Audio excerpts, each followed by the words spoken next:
going to read through God's Word together in Hebrews chapter 11. We have gone on quite a journey so far this summer, and we are now officially out of the book of Genesis and into the book of Exodus. And the author, as we'll see in the last few weeks of this series, the last few sentences of his chapter, you know how children, when they maybe you still do this, I sometimes still do this. Children, they'll write letters and they'll start with big letters, and then they run out of space at the end of their page, so their letters get smaller and they try to squiggle in as much as they can. Yeah, Karen, you too? I still do it as well. And it feels like the author in chapter 11 was like that. He started off with writing about so much, and then in the last few sentences, he packs everything in between Exodus all the way to Joshua and all of these other people, and ends with, I don't even have time for all of this. So I feel it's kind of like that. So anyways, we're into Hebrews chapter 11, verses 23 to 27, and it says this. By faith, Moses, when he was born, was hidden for 3 months by his parents, because they saw that the child was beautiful, and they were not afraid of the king's edict. By faith, Moses, when he was grown up, refused to be called the son of Pharaoh's daughter, choosing rather to be mistreated with the people of God than to enjoy the fleeting pleasures of sin. He considered the reproach of Christ greater wealth than the treasures of Egypt, for he was looking to the reward. By faith, he left Egypt, not being afraid of the anger of the king, for he endured as seeing him who is invisible. This is the reading of the word of the Lord. We are on to the story of Moses, but before we actually get to the person of Moses, the author here of Hebrews does something that I appreciate very much. And if you're a parent in this room, I hope you appreciate this moment as well. Because it talks about, by faith, Moses. And every other scenario that the author has described goes into the story of the person named. By faith, Abel. By faith, Noah. By faith, Abraham. By faith, Sarah. And goes into the story. Here it says, by faith, Moses, when he was born, was hidden for 3 months. So he's not talking about the faith of Moses just yet. He's talking about the faith of Moses' parents, because he's 3 months old at this time. So the little infant baby Moses, yes, is developing in faith, but it isn't by that faith of the 3-month-old. First and foremost, the author says we got to talk about the faith of Moses' parents. So starting off with the faith of Moses' parents, and some of your text, depending on what translation you use, it will say by faith Moses' parents. So Moses' parents, what they did is they hid Moses for 3 months. So the story in Exodus 2 is this. Israelites are in Egypt. It's a terrible time for the Israelites. They are enslaved in Egypt, and the Israelites were expanding and growing, and the Lord's blessing and favor was upon them, and the parents were having children, and their size was just growing and increasing like crazy. And so Pharaoh put laws. He also made them work harder. And he put these specific laws that would reduce their numbers or limit their numbers, was the plan. The law, the king's edict, was that any male Hebrew-born baby was to be terminated, was to be executed, was to be sentenced to death, so we could eliminate the procreation and the growth of the Israelite nation. This law is in place. And so Moses' parents, the names Amram and Jochebed, father Amram, mother Jochebed, they're from the Israelite tribe Levites, and they had this baby boy in this time where this law is in place, where every baby boy was to be given to the king, so it would be terminated and executed. The author says in our text here, that for 3 months hidden by his parents because they saw that the child was beautiful. Now, I think that's a little unfair, because I think every child would say that their child is beautiful, right? Every parent of a newborn baby looks at their baby, and it doesn't matter how ugly that baby may be, they will say, "You are beautiful. I love you." I have seen both beautiful and ugly babies. We all have. Mine never hit that category of ugly, right? Never, because it's my own. And so, of course, Amram and Jochebed looked at their baby and thought, oh, this baby is beautiful. But there was something special about that baby. Because not just in this passage here, we read in Exodus, not just in this passage here, we read in Hebrews, but also it says in Acts chapter 7, in Stephen's speech before the council, as he goes through the story, he talks about baby Moses, and he says that he was beautiful in God's sight. Beautiful in God's sight. So there's something special about this baby. And so Amram and Jochebed, they did something incredibly faithful. So faith is courage is the title of this morning's message. But they lived a life of faith over fear. Faith over fear, Amram and Jochebed lived. In this sentence that was upon their baby boy, they chose not to abide by that, and they're going to do whatever it takes to keep this baby alive because they saw that their baby was beautiful. And not only did they see that their baby was beautiful, it says for 3 months they were hidden by his parents, for they were not afraid of the king's edict. They were not afraid. They had faith over fear. And so this baby boy, Moses, 3 months old, and I think, okay, I've had baby boys, and they cry a lot. And my thought of this baby boy, if they kept Moses quiet for 3 months, I have one solution. I think baby Moses would have been the fattest baby of all the Hebrew babies, because I think Jochebed would have just been continually nursing and feeding her baby boy to make sure that he was quiet every time he squawked, right? Always putting him to bed and right away nursing. Had to be the case. So maybe that's why he was special, because he was just the biggest? I don't know. Just having fun. And so Jochebed does something amazing. She steps out in faith and does something no mother would ever want to have to do to their baby boy.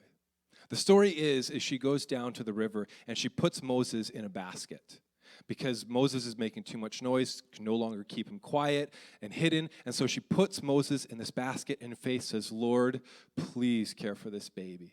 And so the baby goes down the basket, and it just so happens to be that Pharaoh's daughter is also in the river, and she notices this basket, gets one of her servants to go to fetch the basket, and they do, and they bring it to her, and there's this baby boy inside of it.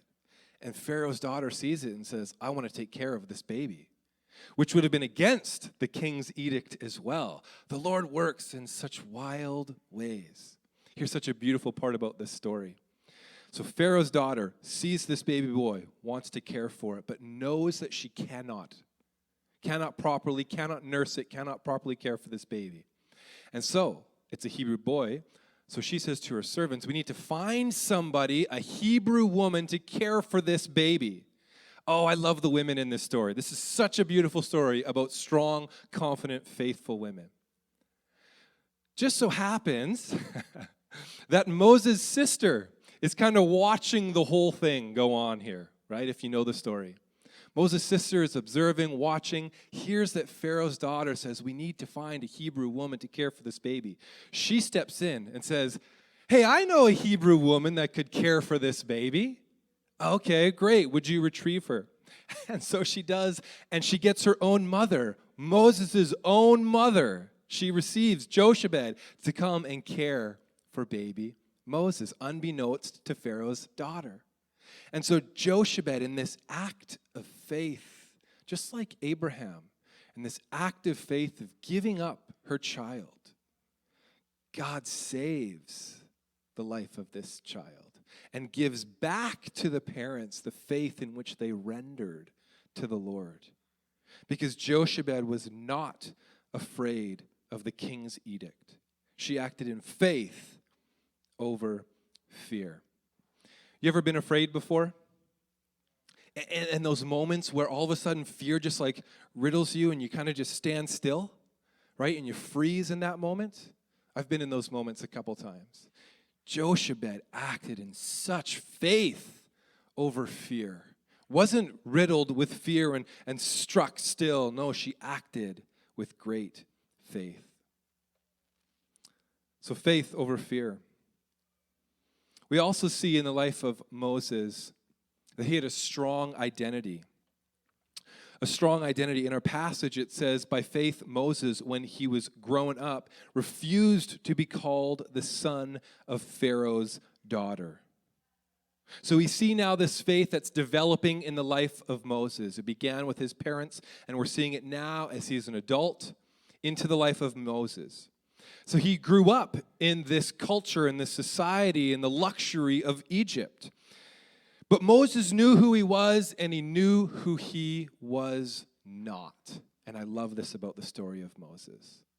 You know those times where you want to be something, but you're just not that? Have you ever had those experiences where you just try and you try and you try, and you wish you were good at something, and you wish that was you, but you just continually don't succeed in that area? For me, it would be golf. Like, I really like golf. I have fun golfing, and I would love to be a great golfer. I am not. I play golf. I'm not a golfer. I think about it, too. A couple of years ago, at the school that I work at in Abbotsford, a lot of the students like to play sports, and there was a football game.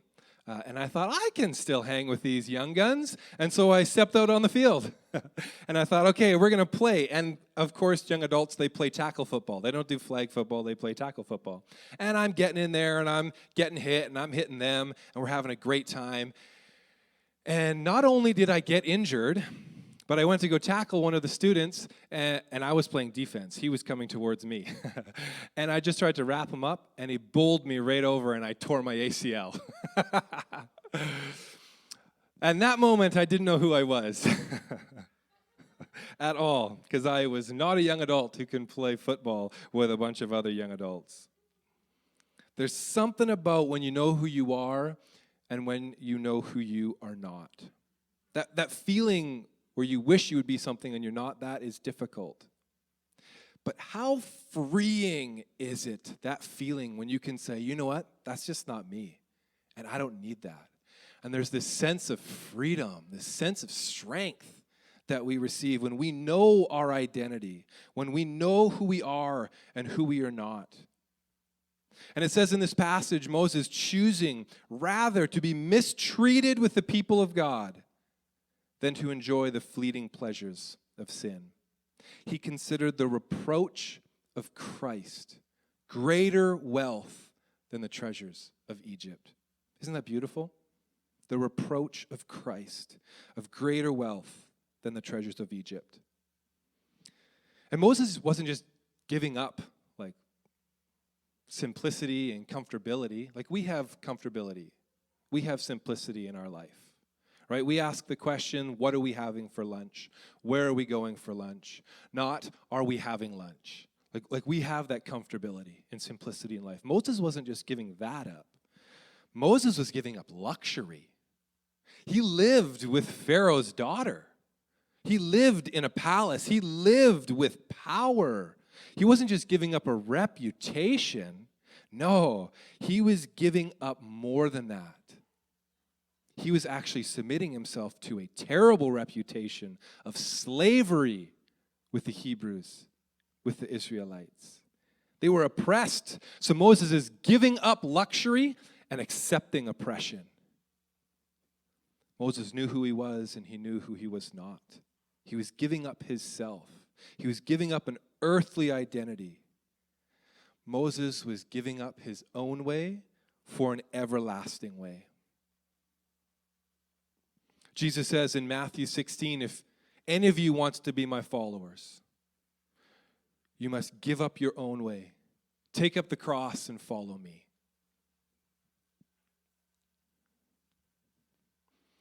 Parents, I believe one of the greatest things that we can give our children, just like Jochebed did to her son, is that they would value the things of eternity over the things of the earth.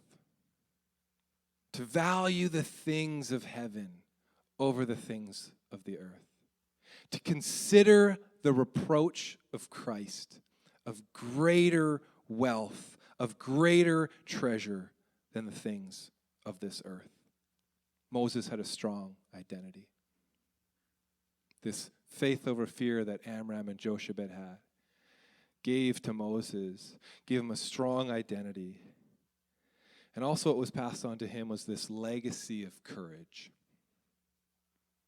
It was by faith that Moses left the land of Egypt. Here it says in Hebrews, not fearing the king's anger. Do you see that legacy passed down?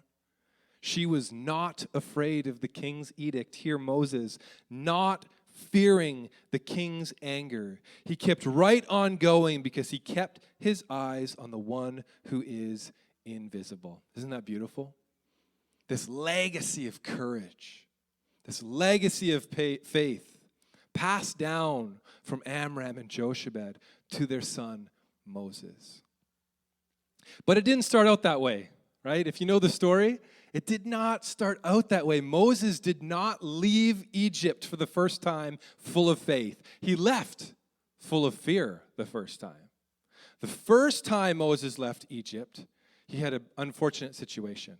He saw an argument taking place, a bit of a wrestling match, an Egyptian taking over one of the Israelites, and so he actually killed the Egyptian. Thought nobody knew. And then two Israelites were quarreling amongst one another, and he told them to stop. And they said, "Oh, are you going to kill us like you killed the Egyptian?" I'm found out. My reputation is found out. Oh, no. So Moses flees in fear the first time.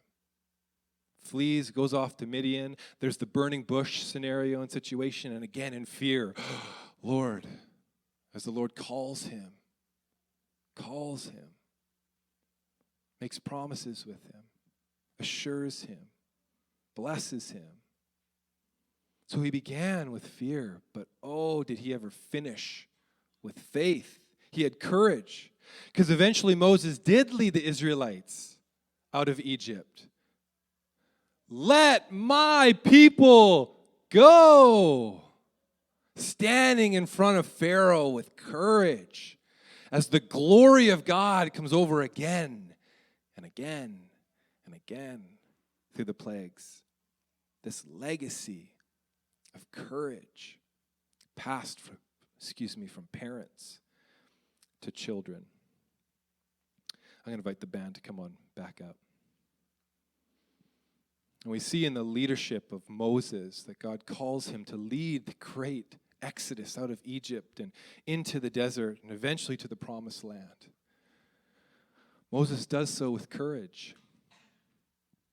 And you might be thinking, well, yes, Moses was there, but it wasn't Moses who actually said the words, "Let my people go."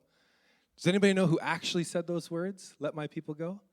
Because Moses was afraid that he had a speech impediment. He was too afraid to actually say those words. So he needed somebody to come alongside him and speak. Does anybody know who that was? Aaron. Do you know who Aaron is? His brother. So that legacy of faith, that legacy of courage of Jochebed and Amram passed down on to their boys, who in great faith and great courage led Israel out of Egypt. Parents, today, our faith,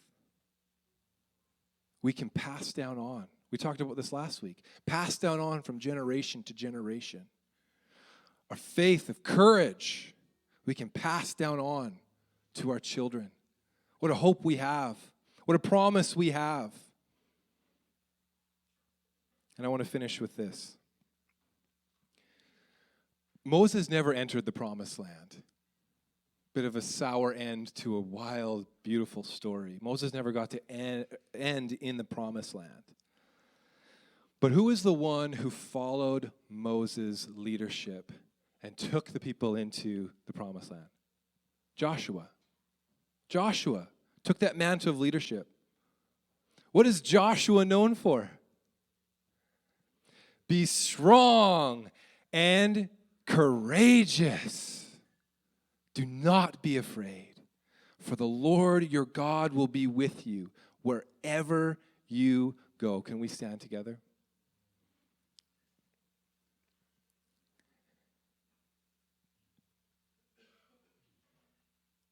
I believe an act of faith, an act of courage can play out not just in our lives, but in generations to come. into our children's lives, into our children's children's lives. And I believe the active faith that this church has, and not just creating opportunities and environments and spaces for children to be at and to be welcomed at, but the faith that we live out every day, making decisions in faith, not in fear. Giving our children identities that are strong and secure, rooted in who we are in the creation through our Lord. And giving a legacy of courage to them to live out their faith in a world that is difficult and needs courageous leaders.